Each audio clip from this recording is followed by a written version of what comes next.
Mesdemoiselles, Messieurs, bienvenue à Metro News. Voici les principaux titres qui seront développés aujourd'hui. Retour au pays ce mardi du Premier ministre Ariel Henry après sa participation au sommet Union européenne CELAC, la communauté des États d'Amérique latine et des Caraïbes. Le chef du gouvernement a adressé un bilan positif de sa présence à Bruxelles, en Belgique.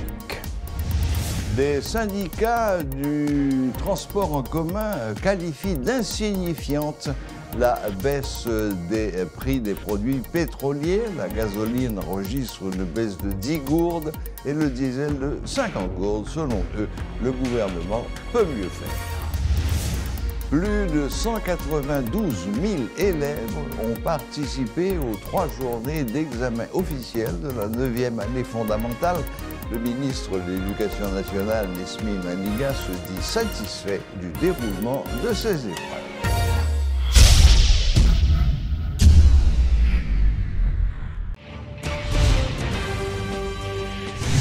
Le sommet Union européenne CELAC, communauté des États d'Amérique latine et des Caraïbes, a pris fin mardi à Bruxelles. De retour au pays, après sa participation à ce sommet, le Premier ministre Ariel Henry a rencontré la presse ce mercredi au salon diplomatique de l'aéroport international Toussaint-Louverture afin de faire le point sur sa participation à cet événement. D'abord, le Premier ministre est revenu sur ces différentes rencontres qu'il a eues avec les différents chefs d'État et de gouvernement et a participé à cette 3e édition du sommet UE CELAC, tenu en Belgique, à Bruxelles, les 17 et 18 juillet 2023. Puis le Premier ministre, le Dr Ariel Henry, est revenu sur certaines promesses faites par ses homologues, les chefs d'État et de gouvernement qu'il a rencontrés lui-même, sans vouloir évidemment leur donner de précisions sur la teneur de ces promesses. Il croit que les pays membres de ces organisations régionales appartenant, s'il le faut, donc à ce sommet ou ayant participé à ce sommet, sont très sensibles à la situation sociopolitique, mais aussi et surtout socio-sécuritaire d'Haïti. Et le docteur Ariel Henry est revenu sur la promesse de l'Organisation des Nations Unies, notamment du Conseil de sécurité, qui demande au secrétaire général de l'Organisation des Nations Unies, Antonio Guterres, de faire une proposition dans 30 jours sur la situation d'Haïti afin de procéder aux préparatifs relatifs au déploiement d'une force robuste donc, sur le sol national pour aider à éradiquer le grand banditisme, mais aussi et surtout l'insécurité de manière générale.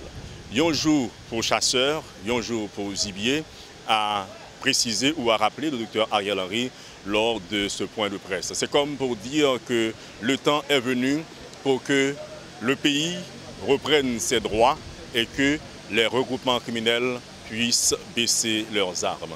Le docteur Ariel Henry a rappelé aussi la mission de son gouvernement, c'est de partir à la recherche de ceux-là qui sont un peu, s'il le faut, sceptiques, qui ne veulent pas accompagner son gouvernement. Il croit que le moment est venu de leur parler, ce que nous pourrons appeler ou nous pourrions appeler les membres de l'opposition. Il croit que l'objectif de son gouvernement, c'est d'abord rassembler donc tous les acteurs, notamment les protagonistes, ensuite dialoguer, mais aussi et surtout aider à traverser l'impasse ou le désert dans lequel se trouve le pays, comme pour dire aider le pays à traverser cette situation chaotique ou socio-politique.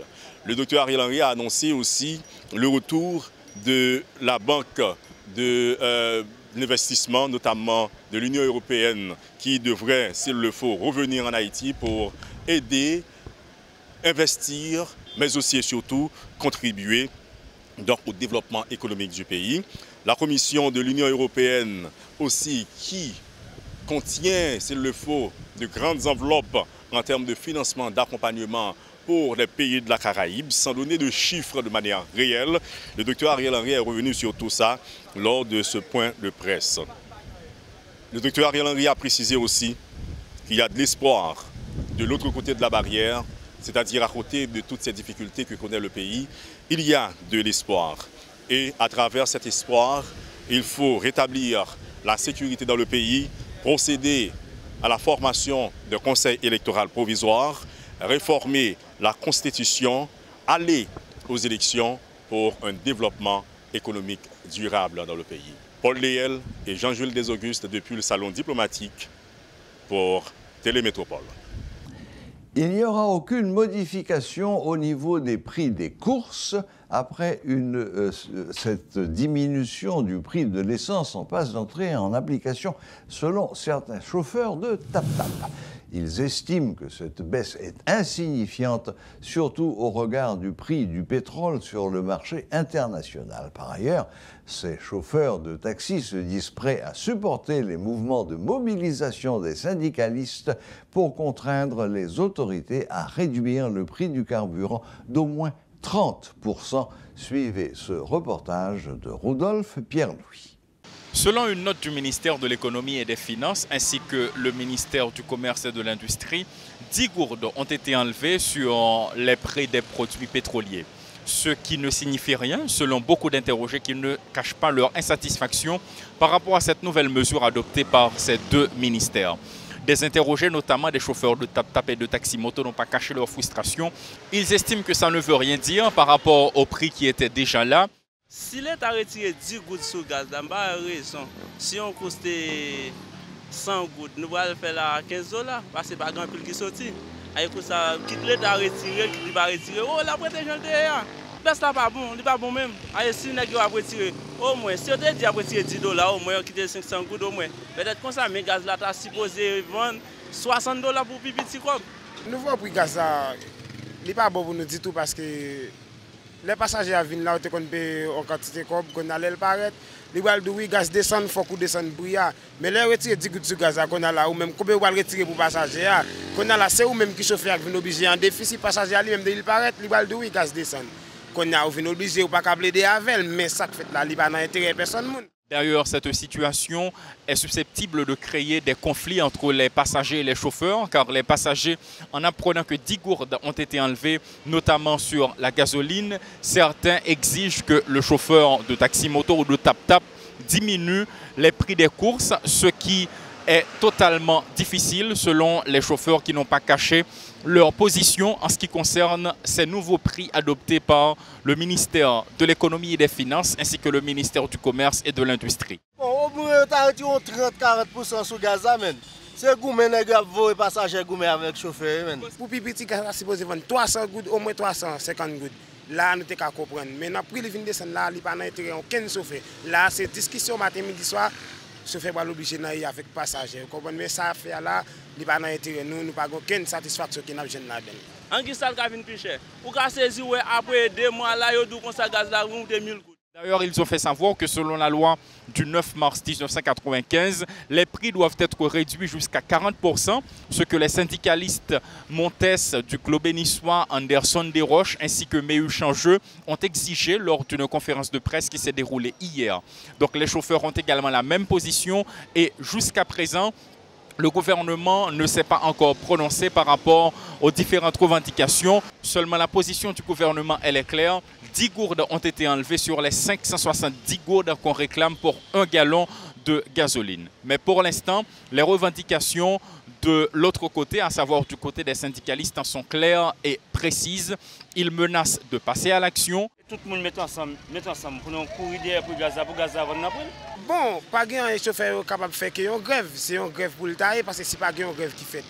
Pas de rien encore qui est capable de résoudre le problème. Non, parce que le problème n'est pas le matin, midi, soir. Il n'est pas petit là parce que nous faisons plusieurs essais déjà. Il n'y a pas jamais marché. Nous n'avons pas un café qui est une grève. Et puis pour l'État faire, ça l'a fait. Paul Léel et Rodolphe Pierre-Louis pour Télémétropole. L'homme d'affaires d'origine haïtienne, Eddie Alexandre, récemment condamné aux États-Unis à 9 ans de prison pour fraude à l'investissement, donne la garantie à ses clients où qu'ils soient, qu'il va les rembourser.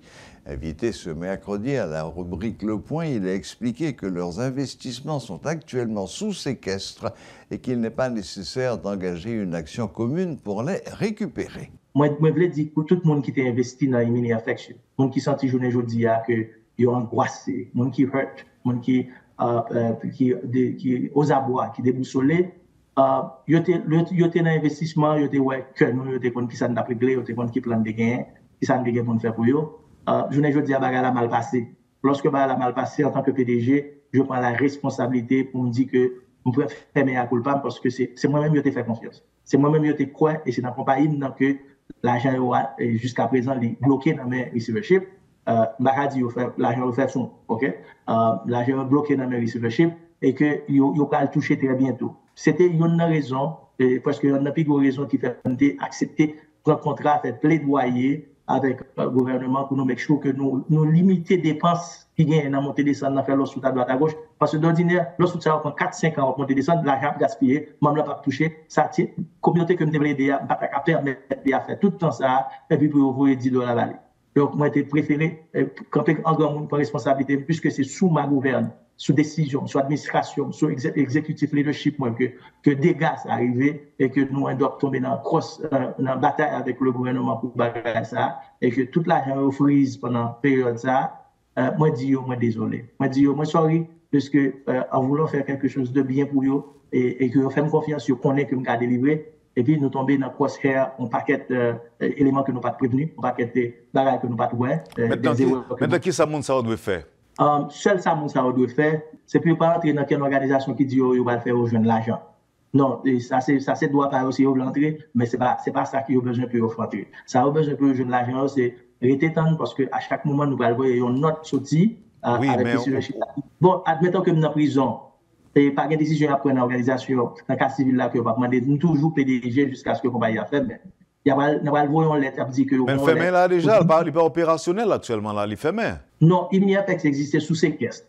Sous séquestre. Ça veut dire que l'argent là, il existait quand l'entité, c'est Iminiapex qui a payé Iminiapex. Donc Iminiapex existait sous séquestre. Ce qu'on a, nous allons voir email là, aller, tout le monde, nous allons décider comment on va le payer. Et après, on dit, mais côté pour nous filer requête nous. Nous avons filé requête nous. Nous n'avons pas besoin d'organisation qui dit nous allons faire 50% là, 50% là. C'est à demander nous l'argent pour qu'il y ait des sanctions, d'autres formes de bluff, il y a 40-50% d'anti-copie de nous. Pas faire bagarre. Nous devons rassurer la communauté que comme là pas perdu, comme là dans main séquestre, les sous maintenant mais gouvernement dans cas civil là, il pas dans main gouvernement criminel là. Dans cas criminel là, il pas gain l'argent dans même. Il y a comptabilité, il y a papier dans même, il y a contrat dans même, il y a droit autorisation, mais il pas gain l'argent dans même. On pénit.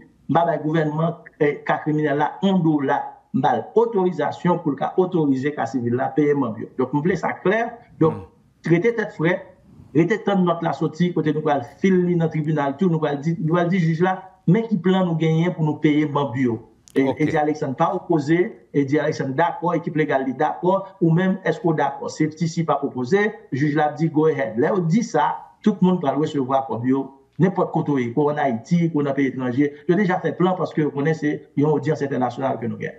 Le réseau des femmes candidates pour gagner, RFCG, a célébré ce mercredi son 18e anniversaire. Cette structure a pour objectif de former les femmes afin d'assurer leur victoire aux élections et de mener à bien leur mandat. Suivez les explications de la coordinatrice générale Marie-Ganette Galliot. La problématique de la participation des femmes haïtiennes dans le champ politique a toujours été une grande préoccupation pour les organisations de femmes dans le cadre de la redéfinition du jeu politique dans notre pays. Elle demeure un défi majeur, surtout dans un contexte d'enjeux électoraux et de pouvoir. Les femmes constituent une clientèle électorale importante pour les partis politiques. Ils en sont conscients, mais malheureusement, cette prise de conscience ne s'est pas traduite par une nette augmentation de ces dernières sur les listes de candidature, une forte prééminence des hommes au niveau des fonctions électives.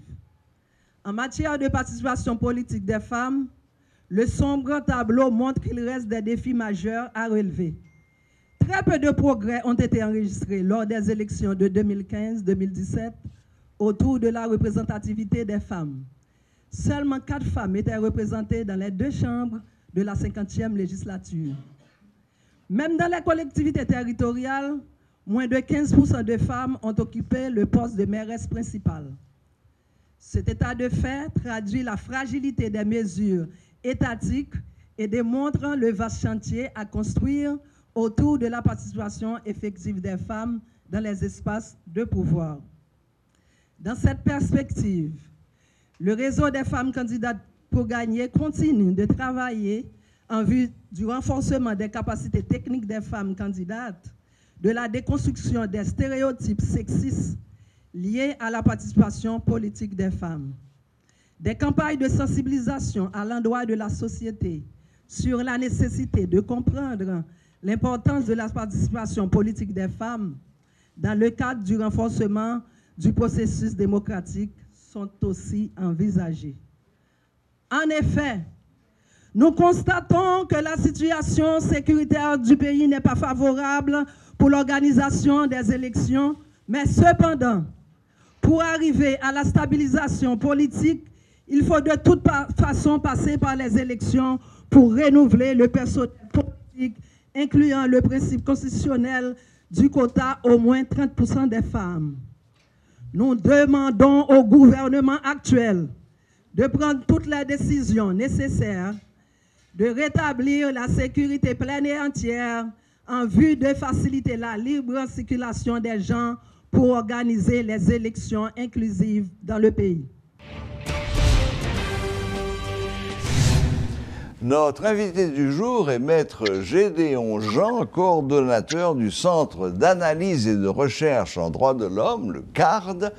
Nous allons revoir avec lui très rapidement les suites de la réunion de Kingston en Jamaïque, mais surtout nous attacher à dresser une sorte de bilan de l'évolution de l'insécurité en Haïti, laquelle insécurité semble avoir quelque peu changé de visage.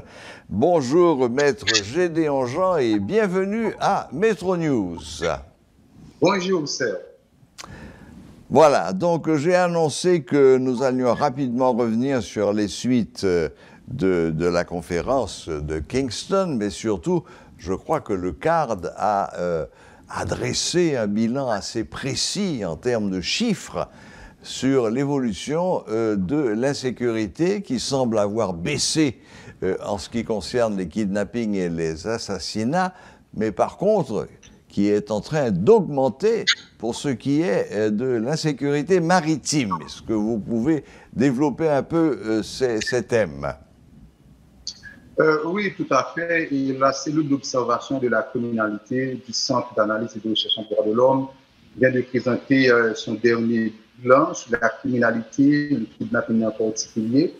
Donc, dans ce bulletin, 150 enlèvements ont été recensés pour le deuxième trimestre de 2023, contre 389 pour le premier trimestre. Donc, en fait, c'est une baisse de 61%. Et pour la période considérée, 10 étrangers ont été enlevés contre 29 pour le premier trimestre, donc soit une baisse de 65%. Donc, nous avons clairement expliqué que cela s'explique par l'avènement du mouvement Bois-Calais qui a impacté considérablement tous les modes opératoires des gangs, à savoir les tueries, les viols, etc. Et nous avons constaté qu'il y a l'émergence d'un autre mode opératoire, à savoir la piraterie, entre guillemets. Donc, pour cette période, nous avons recensé 53 cas de piraterie, donc ce qui représente 35% des rapes considérés pour la période. Oui. Oui, en effet, la piraterie ne faisait pas partie de l'arsenal des gangsters jusqu'à présent, mais bon, vous accordez beaucoup de crédit au mouvement Bois-Calais et à juste titre, mais j'ai le sentiment, enfin tout le monde a le sentiment que le mouvement Bois-Calais est peut-être en train de s'essouffler un petit peu. Est-ce que c'est aussi votre sentiment?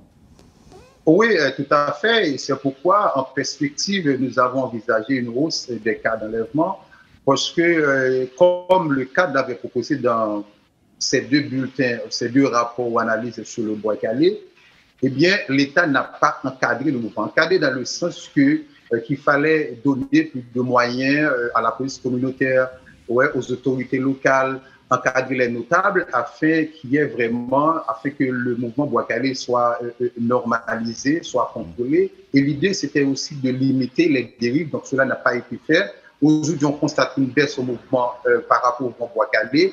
Comme c'est ce mouvement qui a expliqué cette baisse du kidnapping, et c'est ce mouvement qui a impacté tous les modes opératoires des gangs, et bien maintenant, on constate que quand même progressivement, le kidnapping refait surface. Mais cette perspective en hausse du kidnapping s'explique également par le fait qu'il y ait d'autres axes qui se développent, par exemple à Tabac, par exemple, en Plaine. Et puis, il y a aussi ce besoin de compenser, entre guillemets, je dirais, ce manque à gagner ou encore la perte financière en raison de la baisse du kidnapping en tant qu'industrie. Donc, tous ces facteurs expliquent cette perspective du Centre d'analyse et de recherche en droits de l'homme, mais fondamentalement, c'est le Bois-Calais, c'est la baisse du mouvement Bois-Calais qui explique vraiment déjà qu'on envisage une hausse du kidnapping pour le prochain trimestre, bien sûr, si des mesures adaptées, appropriées ne sont pas adoptées. Hein. Oui, alors bon, parmi les mesures qui sont peut-être attendues, et en tous les cas qui sont discutées sur tous les forums nationaux et internationaux depuis quelque temps déjà, c'est l'envoi d'une force multilatérale qui viendrait accompagner la police nationale dans sa lutte contre les gangs. Quelle est la position du CARD sur cette affaire? Notre position en tant que société civile et institution de droits humains est claire. Nous avons une police incapable. La police, c'est moins de 8000 policiers en termes de policiers opérationnels pour 12 millions d'habitants environ. Donc, ça ne répond pas aux standards, aux normes en matière de sécurité. C'est une police sous-équipée, une police sans hélicoptère, une police sans drone furtif, sans drone équipé, une police sans technologie, etc., sans équipement pour accompagner la police nationale d'Haïti afin de rétablir la sécurité. Et là, c'est surtout une approche fondée sur les droits humains, parce que nous sommes intéressés à la situation de la population, cette population qui est en proie de la misère, etc. Donc, seule une force adaptée pour accompagner la police nationale d'Haïti peut aider à rétablir la sécurité et créer les conditions également pour qu'il y ait des élections en Haïti, puisqu'on est dans une période exceptionnelle. Demain, 20 juillet, ça va faire 2 ans depuis que le Premier ministre Ariel est au pouvoir. Le président a été assassiné, déjà ça fait 2 ans. Donc, on est dans une période exceptionnelle.